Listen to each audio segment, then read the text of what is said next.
So Brown, I heard something yesterday that a colleague of mine passed away. So when I inquired to know what the problem was, they said she died of cerebral malaria. So, and I've heard you said something about that.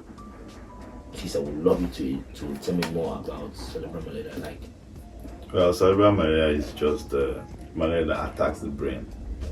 You get it? It means that your normal malaria that you know about has gotten to the extent that it gets to the brain. So when malaria gets to the brain, it can be tricky because your normal malaria might just weaken your body cells, like you might not feel strengthened to stand up, to walk and all of that. But this one, it will allow you walk, it will allow you go about your normal activities, but you are feeling stressed in the brain, like a heavy headache, like a blurred vision, but you feel like you can still. So that's why most people die out of cerebral malaria, because they feel like it doesn't need attention, like maybe like a normal headache, the way they can just take paracetamol to go and all of that. So there's less attention on cerebral malaria than the normal malaria. Do you understand? Okay. So we're talking about malaria of 3+. I remember when I was sick, at that point, the normal malaria will come with normal body weakness. You can't stand up from your bed, you're feeling tired. But then this one will help. You can carry yourself, but it's biting slowly, it's eating slowly, deeply, like that. So when you now go to the pharmacy to go and get drugs, they will want to treat your normal malaria, but you don't know it's already gone. wow. So before maybe they could do tests and get to that point that it's a cerebral malaria, the person might have gone far. I have a friend of mine who, back then in the seminary, so we had this prayer, we have prayers, so afternoon prayer, we are all standing. He was active in the class, he was just not too active though, but he's a quiet person. So he got to the chapel, he was standing, we are praying, before we know he collapsed. Someone that was okay, that walked down all the way, just collapsed. So it means that he has been sustaining this thing. Do you get? And that was how it happened.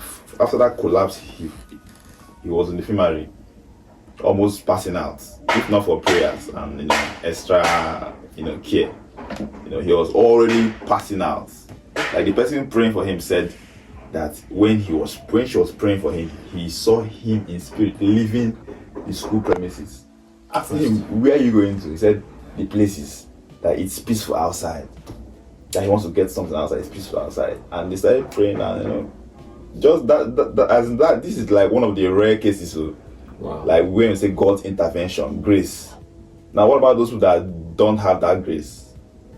What about those people that they just leave after drugs, intake of drugs, and people need to be aware of cerebral malaria. Like people only know about malaria and typhoid when you go to the chemist and say, I want to buy malaria, I have malaria, so give me malaria and typhoid. So these, wow. Yeah, that's how it is. We have malaria 3+, malaria 4+, gone. So that's just it. So we need to be careful with our health, what we eat, what we drink, and where we sleep. Yeah, environment matters. Because it starts from somewhere. Once you just have that feeling that you have malaria, no matter how small it is, let's go for treatment. Go for the pre-malaria drugs and after malaria drugs, like anti-malaria and drugs. So there should be a scheme where malaria medicine should be distributed for free. For free, if possible, if the government can do that. Because a large amount of Nigerians or even worldwide are suffering from malaria. And the medicine is just too expensive. Like you can go to get a drugs of 6,000 naira. Wow. So how do you So what about those that can't afford it? That's the thing. So how do they survive? Because most persons that tend to keep malaria in their system are people that can't afford it. So they want to do the normal mixture. I beg, give me my mix. Give me just don't carry on. I know of a friend back then at Alaba. He does this kaya work. They carry heavy things with wheelbarrow and all of that. This guy is very active, very agile. But the day he died on the spot, he just draw, before he just fall, go. The eye just don't. People don't rush. You know, with water, they put water in just day. Before they go carry him go hospital. You get, so they found out that it is something that has been there. He has been enjoying it. He has not been taking good care of his system. But he has been looking very healthy. Dry, as in, if you see the load there, like people are just taking health for granted, chasing the hustle, the money and everything. But, you know. Okay, so we'll talk about this some other time. Yeah. Some other time. Thank you guys for watching.